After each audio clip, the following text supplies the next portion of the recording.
Okay, now we're going to read some work. The Trinitarian relationality of work, employer and employee before God. The relationality of two is closed.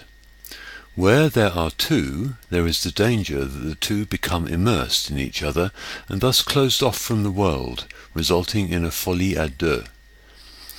Relationality of three, openness of three, freedom of three.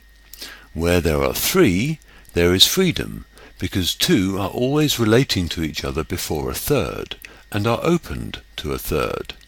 This is the principle of the freedom of the Trinity, and of the imprint of the Trinity in creation, where there are two open not only to each other, but also to the third, who is God.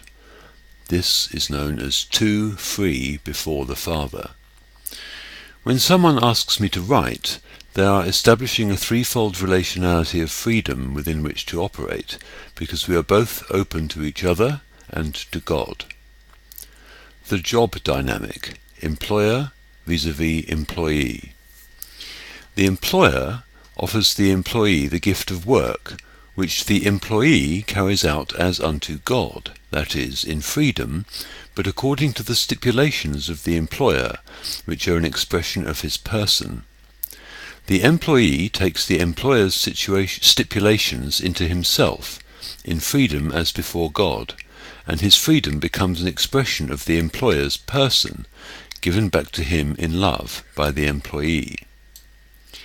Thus the employer sets the employee free to work, and the employee sets the employer free as to that in his person whence the work originates. The employee answers the employer's question, answering and opening out to freedom. Therefore the employee sets the employer free by reflecting him back to himself in the freedom of the third.